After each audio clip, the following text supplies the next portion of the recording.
Әділет рухани жаңғыру газеті редакциясы Шымкент қалалық санитариялық-эпидемиологиялық бақылау департаментінің басшысы Әбдіманап Төлепбаевпен кездесіп, аймақтың эпид-ахуалын талқылады. Халыққа айтарымыз, жұқпалы дертті болдырмаудың бірден бір бағыты вакцинациялау. Сондықтан екпе егуге көңіл бөлсеңіздер деген ұсыныстарымыз бар, дейді қаланың бас мемлекеттік санитары. Сондай-ақ Әбдіманап Төлепбаев қазақстандықтарды тәуелсіздік күнімен құттықтады. Құрметті Шымкент қаласының тұрғындары, құрметті біздің Шымкент қаласының қадірменді қонақтары, 13 желтоқсандағы 5 жағдай тіркелгенін және оның ішіндегі симптоммен 4-еу, симптомсыз 1-еу, 18 жасқа дейінгі балалар арасында жағдай тіркелген жоқ. Ковид аурушаңдығының бір күнде сауығып шыққандардың қазір өткен күнге жоқ. Атқарылып жатқан іс-шаралардың арқасында оның бірден бір бағыты қазіргі вакцинация. Сол вакцинацияның арқасында осы ауыршаңдықтың төмендеу жағдайларына біз қазір көңіл бөлсеңіздер деген ұсыныстарымыз бар. Себебі қазір біздің өзіміздің қаламыздағы қоғамдық иммунитет пайда болдыру үшін 596.205 адамды біздер егуіміз тиіспіз. Сол бірінші, екінші компонент егілген кезде біздің Шымкент қаласындағы 60% адамның вакцинацияланған болып есептелінеді, және де сол вакцинацияланған кезде біздің қоғамдық иммунитетіміз пайда болады деген біздің ғалымдардың тұжырымдары бар. Қоғамдық иммунитет деген ол осы ковид аурушаңдығын ары қарай түбегейлі жою деген сөз емес. Ол деген сөз мысалы вакцинация алған кезде алған адамдардың арасындағы егер жұқтырған жағдайында да болса да ол жеңіл түрде жаңағы өлім жетімсіз өтуі мүмкін. Соны дәлелдеп отыр қазір көптеген жаздағы 3-ші толқында біздер байқадық. Вакцинация алған мен вакцинация алмағандардың жағдайлары, аурушаңдық жағдайы әртүрлі деңгейде өтіп жатты. Ол вакцинация алмаған аурулардың көбісі асқынумен жаңағы өлім жеті, енді айтқан жерден аулақ өлім жетімен аяқталған жайлары да бар. Сол себепті мынау халыққа айтатынымыз, осы вакцинацияны қазір біздің елімізде бізге тегін вакцина беріп тұрған кезде қазір максималды түрде біздер осы вакцина алуымыз керек. Қазір өздеріңіз білесіздер, соңғы талаптар бойынша біздер мынау ақш елінен Pfizer вакцинасы алып келінді. Ол негізі 3 бағытта қазіргі таңда қолданып жатыр. Ол екіқабат әйелдер, емізулі әйелдер, және де 12 жастан 18 жасқа дейінгі балалардың арасында, жасөспірімдердің арасында салынып жатыр қазір. Бүгінгі таңға қазір Pfizer вакцинациясын 9.000-ға жуық адам бізде бірінші компонентін алды. 1200-дей өзінің мерзімі келгеннен кейін оның екінші компонентін алуға уже кірісті. Сол себепті мынау тұрғындарға айтатынымыз, осы вакцинациямен осы аурушаңдықты бірден бір көзі ретінде жеңудің соған сіздерді шақырамын.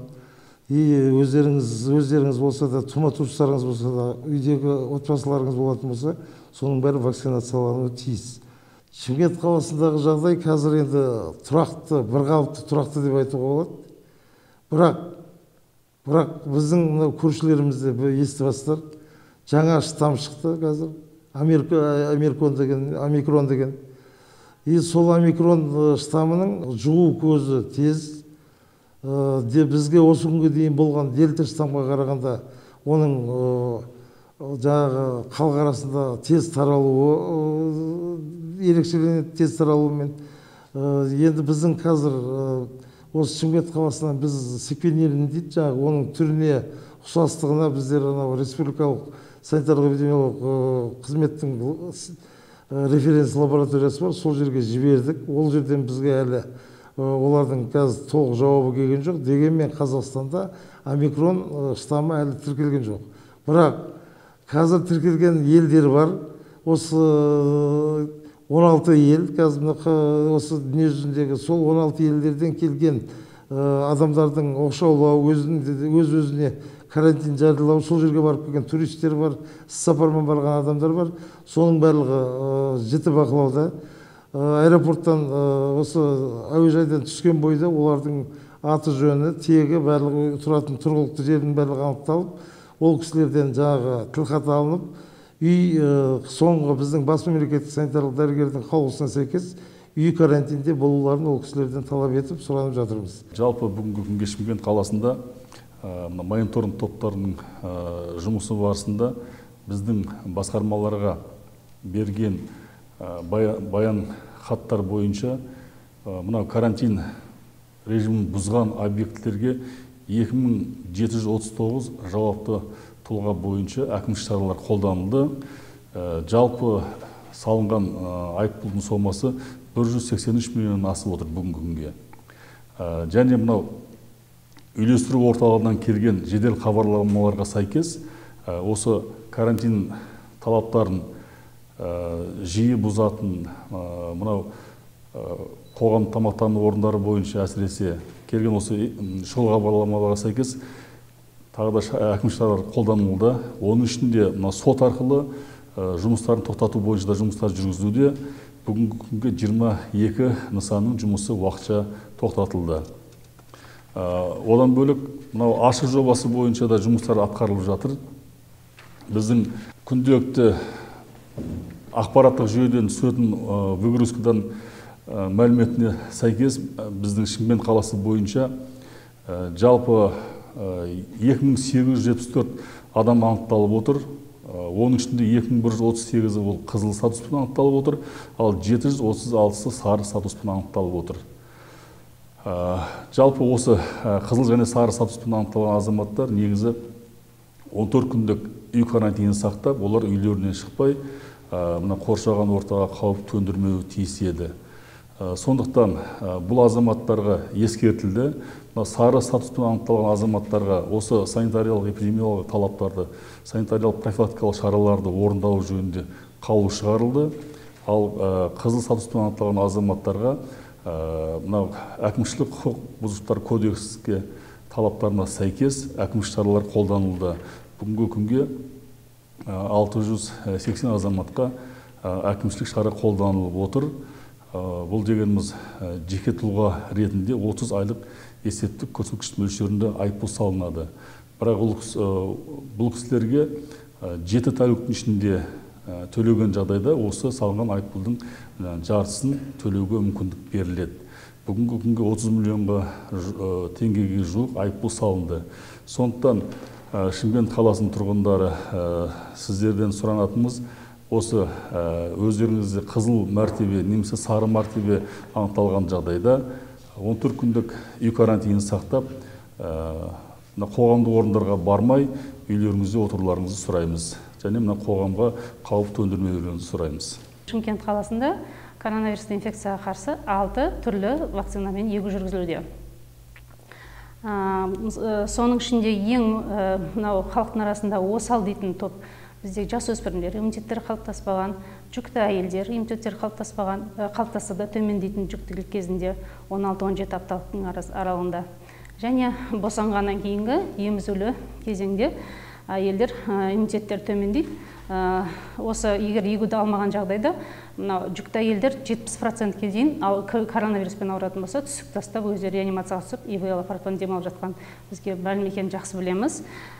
Pfizer вакцинасын біздің Қазақстанға әкеліп егу себебінің бірі, біріншіден Pfizer вакцинасы әлем бойынша мойындалған, бүкілодақтық ұлттық ұйымменен мақұлданған, және осы қазіргі таңда 50%-ға дейін әлем бойынша Pfizer вакцинасының бір компонентін болса да алып, осы коронавирусқа қарсы қорғаныш иммунитетін қалыптасып жатқан жағдайы бар. Мысалы үшін бізде 7000 балаға дейін 12 жас пен 18 жасты балалардың арасында Pfizer вакцинасын салдырдық. Ол балалардың арасында вакцина салған кейін ешқандай вакцинадан кейінгі жағымсыз әсерлер болған жоқ. Бәрі дені сау вакцинаны салдырып, енді 15 қарашадан бері қарай 21-28 күн арасында екінші компонент салдырып басталды. Дәл солай жүкті әйелдерде салдырып жатыр, емізілі әйелдерде салдырып жатыр, ешкімде ондай жағымсыз әрекеттер болған жоқ. Бұл вакцинаның бір ерекшелігі, Pfizer вакцина ерекшелігі, ол жоғары сұйықтық тізбекті сақтау керек. яғни -60 пен -90 градусқа шейін сақтау қажет болғандықтан оны арнайы мұздатқыштар әкеліп соны сақтайды. Бірақ адамға салатын кезде ол ертіліп +2 +8 градуста кәдімгі медициналық тоңазытқышта сақталады. Вакцинацияны жүргізетін адамдар арнайы оқудан өткен, рұқсатты алған, және де бұл вакцинацияны жасаған кезде коронавирусқа қарсы әр адамның өзінің еркімен, ақпараттық жазбаша түрде келісімменен вакцинацияны жүргізеді. Ал балаларға ата-аналарының рұқсатымен немесе заңды өкілдерінің рұқсатымен жазылып жатыр. Осы біздің санитарлық эпидемиологиялық бақылау департаментінің ұжымының атынан және де біздің әрбір қызметкерлеріміздің атынан сіздерді шын жүректен құттықтаймыз. Сіздерге бостандық пен еркіндіктің бастауы болып табылатын осы салтанатты күні игілік пен бақыт, бақ-дәулет ырыс тілейміз. Ауырмаңыздар. Осы мынау індетті сіз боп, біз боп бәріміз жоюға атсалысыңыздар. Алдымызда деген біздің елімізде үлкен жақсы замандар алда. Сол себепті мынау қазіргі кішігірім жағдайға дұрыс көңіл бөліп, өз отбасыларыңызды сақтауға, көршіңізді, ағайыныңызды, тумаңызды сақтауға атсалысасыздар деп сенеміз. Осы келген мейрамымыз құтты болсын, тәуелсіз тұғырымыз мықты болсын. Рахмет.